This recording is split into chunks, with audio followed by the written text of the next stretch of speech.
An extensive search crossed the very area where Stardust had crashed. It found nothing. The British airliner had struck Mount Tupungato in the Argentine Andes, yet the aircraft and everyone aboard remained unaccounted for more than 50 years. The contradiction is the heart of the case. The search reached the correct ground, but the mountains surrendered no visible answer. Stardust was an Avro Lancastrian operated by British South American Airways. Its route ran from Buenos Aires, Argentina, to Santiago, Chile. Between those cities stood the Andes, and within that range, Mount Tupungato. The flight should have ended at an airport on the western side of the mountains. Instead, it ended against the mountain itself. The documented record establishes the broad outcome. It does not provide a complete reconstruction of the aircraft's final hours. There is no supported account here of the conditions aboard, the decisions made in flight, or the chain of events inside the cockpit. Those gaps matter because later certainty about where the aircraft crashed is not the same as certainty about why it reached that position. This is therefore two mysteries joined together. First, what caused an airliner traveling between two major South American cities to collide with Mount Tupungato? Second, how could an extensive search cover the crash area and still fail to locate the wreckage? On 2nd August 1947, Stardust departed on its flight from Buenos Aires to Santiago. The supplied record identifies the aircraft, the operator, the route, and the destination. It also identifies the result. Stardust crashed into Mount Tupungato in the Argentine Andes.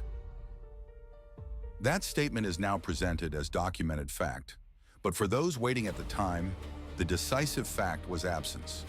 The aircraft did not complete the journey as expected. Its location was not known. What had happened in the mountains could not be demonstrated through a located wreck site. An extensive search operation followed. The available account does not specify the search units, methods, duration, or exact boundaries. It does establish something more consequential. The operation failed to locate the wreckage, even though it covered the area where the crash site was situated. That distinction changes the meaning of the search. Stardust was not merely outside the area examined. According to the record, searchers passed through the relevant area and still did not see enough to identify the aircraft's resting place. Coverage occurred, detection did not. The immediate investigation was therefore denied its central physical scene. Without a located aircraft, there could be no documented examination of the wreckage in the period after the disappearance. The supplied evidence does not establish a debris pattern, a mechanical condition, an instrument reading, or a final sequence of crew actions. Any version containing those details goes beyond what this record supports.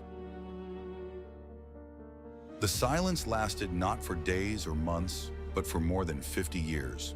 Throughout that period, the fate of the aircraft and its occupants remained unknown. This did not mean that every possible explanation carried equal weight. It meant that the evidence capable of separating explanations had not been found. Over time, conspiracy theories appeared around the disappearance. Their existence is documented. Their contents are not established in the supplied evidence, and neither is proof supporting them.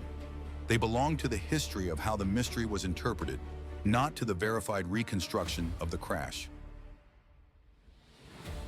This separation is essential. A missing aircraft can generate a large number of stories because an absent wreckage field cannot immediately contradict them. But possibility is not evidence.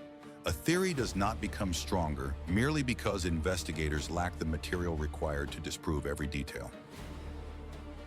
The known chronology remains unusually short.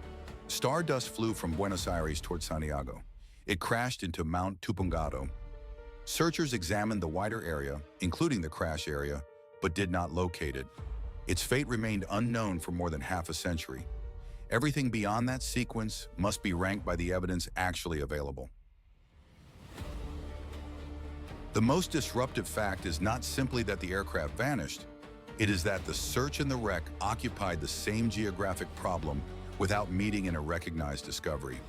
That makes the disappearance less a question of where Stardust ultimately was, and more a question of why its physical presence did not become visible to those looking for it. The strongest explanation for the disappearance is the documented crash itself. Stardust did not secretly complete another journey in the record available here. It struck Mount Tupungato, and the failure to find the wreckage allowed the consequences of that collision to remain hidden. This explanation has direct support because the crash location is stated as fact. But it answers only part of the case. It explains why the flight never reached Santiago. It does not explain what placed the aircraft on a collision course with the mountain. The evidence supplied gives no verified mechanical cause, navigational cause, weather cause, or human cause. Selecting any one of those would convert an evidentiary gap into a conclusion. A second explanation concerns the failed search rather than the crash. Covering an area did not guarantee that the wreckage would be recognized within it. This is consistent with the documented contradiction. Searchers can examine relevant ground and still fail to identify what lies there. Yet the record does not supply the mechanism of concealment, so no particular environmental or operational reason can be stated as fact. This explanation is strong at the general level and weak at the specific level. The failure of detection is verified. The reason for that failure is not. The mountain concealed the answer in practical terms, but the available evidence does not establish precisely how it did so. The conspiracy category ranks lower. Its strongest argument, historically, was the extraordinary duration of the absence. For more than 50 years, no located wreckage was available to settle the fate of the aircraft. That long uncertainty created room for alternatives to an ordinary aviation disaster. The counter-evidence is decisive at the level supported here. The present record identifies a crash in Mount Tupungato. It does not provide evidence of a plot, diversion, covert landing, or deliberate disappearance.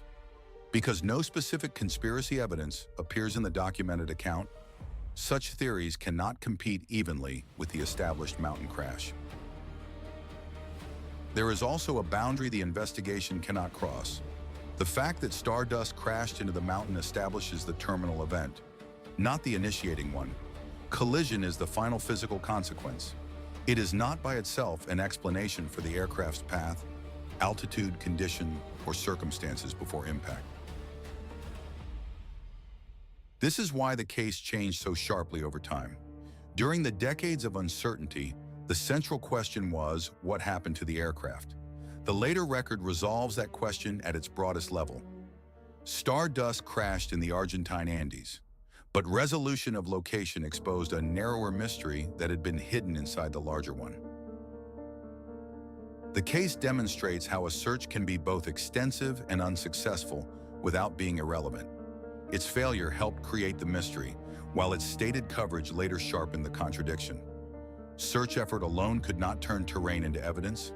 Until the aircraft's location was known, the absence of discovery shaped every interpretation that followed. It also shows why a recovered outcome and a recovered cause are different achievements.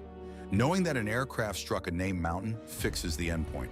It does not automatically restore the missing minutes, identify the decisive error or failure, or explain what the crew could and could not perceive. The final hours remain only partly visible because the supplied record preserves the destination of the flight, but not the full route into disaster. Return to the first image. Searchers crossing an area in the Argentine Andes, unaware that the answer lay somewhere within the ground they had covered. Behind them, the disappearance remained intact.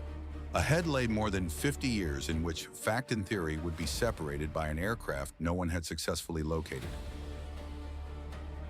The central outcome can now be stated without embellishment.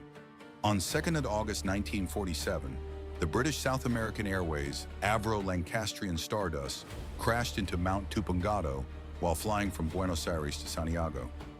The expected arrival failed because the aircraft struck the Andes. No supported evidence here identifies the precise force or decision that brought it into that collision. And one exact contradiction survives the broader solution. If the extensive search covered the area of the crash site, what prevented the wreckage of Stardust from being recognized there for more than 50 years? The unsolved vault. Every case leaves something behind,